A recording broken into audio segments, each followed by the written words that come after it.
नमस्कार दोस्तों, स्वागत है आपका हमारे YouTube channel Ved academy with Amit पर। आज हम बात करने वाले हैं 23 फरवरी 2025 के करंट अफेयर के बारे में।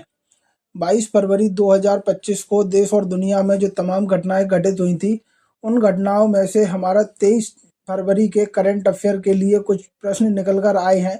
उन प्रश्न की आज हम चर्चा करने वाले हैं, तो बने रहिए हमारे साथ। शुरू से लेकर अंत तक शुरू करते हैं हम अपना वीडियो। तो हमारा आज का पहला प्रश्न है, विश्व चिंतन दिवस हर साल कब मनाया जाता है? तो यह दिवस हमारा हर वर्ष 22 फरवरी को मनाया जाता है। कब मनाया जाता है विश्व चिंतन दिवस? तो 22 फरवरी को। अब बात करते हैं हम अगले प्रश्न के बारे में। अगला प्रश्न है हमारे सामने, भारतीय स्टेट बैंक यानी कि एसबीआई ने वित्त वर्ष 2024-25 यानी कि फाइनेंशियल ईयर 25 के लिए भारत की सकल घरेलू उत्पाद जीडीपी वृद्धि का अनुमान कितना कर दिया है? तो एसबीआई ने जीडीपी वृद्धि का अनुमान 6.3% कर दिया है, जो राष्ट्रीय सांख्यिकी कार्यालय यानी कि एनएसओ के 6.4% के पूर्वानुमान से थोड़ा कम है। यह संशोधन मुख्य रूप से ऋण प्रवाह, विनिर्माण क्षेत्र और कुल मांग में सुस्ती के कारण किया गया है। यह अनुमान ऐसे समय में आया है जब नीति निर्माता वित्तीय और मौद्रिक उपायों के माध्यम से विकास को बनाए रखने पर ध्यान केंद्रित कर रहे हैं। अब बात करते हैं हम अगले प्रश्न के बारे में। अगला प्रश्न है हमारे सामने, हाल ही में किस देश ने आधिकारिक रूप से तेल उत्पादक देशों के समूह ओपेक प्लस में पर्यवेक्षक के रूप में शामिल होने का निर्णय लिया है? तो उस देश का नाम है ब्राज़ील। कौन सा देश है? ब्राज़ील। अब बात करते हैं हम अगले प्रश्न के बारे में। अगला प्रश्न है हमारे सामने, द्वितीय सिमोलू महोत्सव 15 फरवरी 2025 को कहाँ संपन्न हुआ था? तो सिमोलू महोत्सव दूसरा 15 फरवरी को असम में आयोजित हुआ था।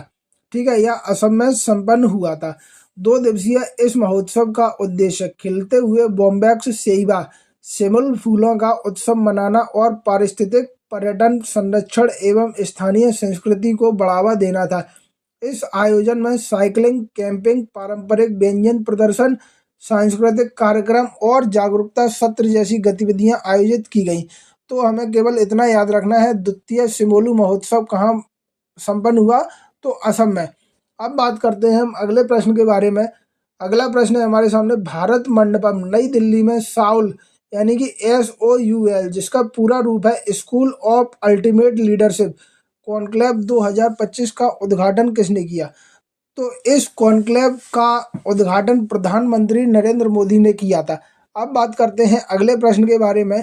अगला प्रश्न है हमारे सामने, भारत ने आधिकारिक रूप से Bay of Bengal programme intergovernmental organisation यानी कि BOBP IGO की अध्यक्षता किस देश से अपने हाथों में ले ली है?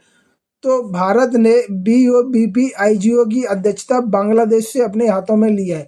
यह बदलाव 13वीं गवर्निंग काउंसिल बैठक के दौरान माले मालदीव में हुआ, जिसमें श्रीलंका, मालदीव और बांग्लादेश के प्रतिनिधियों ने भाग लिया।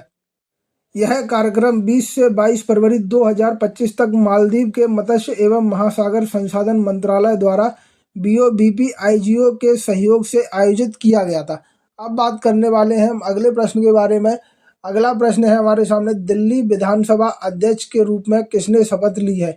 तो दिल्ली विधानसभा का अध्यक्ष बनाया गया है विजेंद्र गुप्ता को। किसे बनाया गया है? विजेंद्र गुप्ता को। रोहिणी से विधायक भाजपा नेता विजेंद्र गुप्ता ने आपके प्रदीप मित्तल के खिलाफ 37,000 से अधिक मतों से जीत हासिल करने के बाद दिल्ली विधानसभा के अध्यक्ष के रूप में शपथ ली। तो आपको इतना याद रखना है, दिल्ली विधानसभा का अध्यक्ष किसे बनाया गया है? तो विजेंद्र गुप्ता को। अब बात करते हैं हम अगले प्रश्न के बारे में।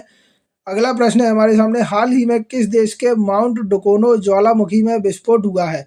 तो माउंट डुकोनो ज्वालामुखी स्थित है इंडोनेशिया में। कहाँ स्थित है? इंडोनेशिया में। अब बात करते हैं हम अगले प्रश्न के बारे में। अगला प्रश्न है हमारे सामने, 27वीं पश्चिमी क्षेत्रीय परिषद कहाँ आयोजित की जा रही है? तो 27वीं पश्चिमी क्षेत्रीय परिषद पुणे यानी कि महाराष्ट्र में आयोजित की जा रही है। आपको कहाँ याद रखना है? पुणे, महाराष्ट्र में। अब बात करते हैं अगले प्रश्न के बारे में। अगला प्रश्न है हमारे सामने, एशिया आर्थिक वार्ता यानी कि AED का 9वां संस्करण कहाँ शुरू हुआ? तो AED का 9वां संस्करण पुणे यानी कि महाराष्ट्र में आयोजित हुआ। इसका भी 9वां संस्करण पुणे महाराष्ट्र में ही आयोजित हुआ। इस वार्ता का विषय economic resilience and resurgence in an era of fragmentation है। अब बात करते हैं हम अगले प्रश्न के बारे में। अगला प्रश्न है हमारे सामने, 22 फरवरी 2025 को किसे knight commander of the most excellence order of the British Empire यानी कि KBE पदक से सम्मानित किया गया है? तो उस व्यक्ति का नाम है सुनील भारती मित्तल को। किसे सम्मानित किया गया है? सुनील भारती मित्तल को, जो कि भारतीय इंटरप्राइजेज के संस्थापक और अध्यक्ष हैं। अब बात करते हैं हम अगले प्रश्न के बारे में। अगला प्रश्न है हमारे सामने, भारतीय सेना की टुकड़ी शनिवार को भारत जापान संयुक्त सैन्य अभ्यास के 6वें संस्करण के लिए रवाना हुई। उस अभ्यास का क्या नाम है? तो उस अभ्यास का नाम है धर्म गार्डियन। क्या नाम है? धर्म गार्डियन। पेपर में वो इस तरीके से भी प्रश्न पूछेगा आपसे, धर्म गार्डियन नामक संयुक्त युद्ध अभ्यास किन दो देशों के मध्य आयोजित किया जाता है? तो भारत और जापान के मध्य। रक्षा मंत्रालय के अनुसार यह अभ्यास 24 फरवरी से 9 मार्च 2025 तक जापान के ईस्ट फुजी युद्ध अभ्यास प्रशिक्षण क्षेत्र में आयोजित किया जाना है। धर्म गार्डियन अभ्यास भारत और जापान में बारी बारी से आयोजित किया जाने वाला एक वार्षिक कार्यक्रम है। इसी अभ्यास का पिछला संस्करण फरवरी मार्च 2024 में राजस्थान में आयोजित किया गया था।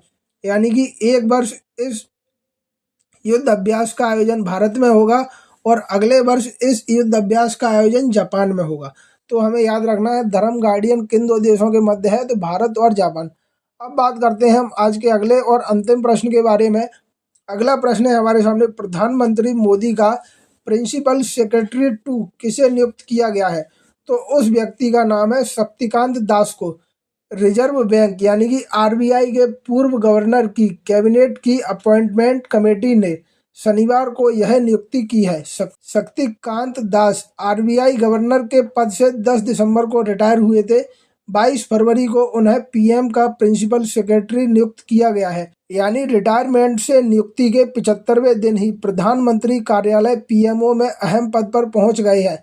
फिलहाल PK मिश्रा प्रधानमंत्री मोदी के प्रिंसिपल सेक्रेटरी के नंबर 1 पोजीशन पर है।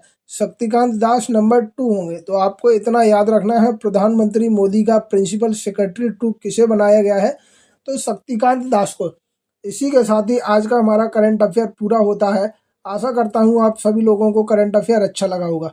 अगर आपको कोई ऐसा प्रश्न दिखता है जो करंट अफेयर की दृष्टि से इम्पोर्टेंट हो सकता है, तो उस प्रश्न को आप कमेंट बॉक्स में कमेंट जरूर करें। तो फिर चलिए मिलते हैं हम कल नए वीडियो के साथ। तब तक आप लोग अपना और अपने परिवार का ध्यान रखिए। स्वस्थ रहिए, मस्त रहिए और व्यस्त रहिए। धन्यवाद।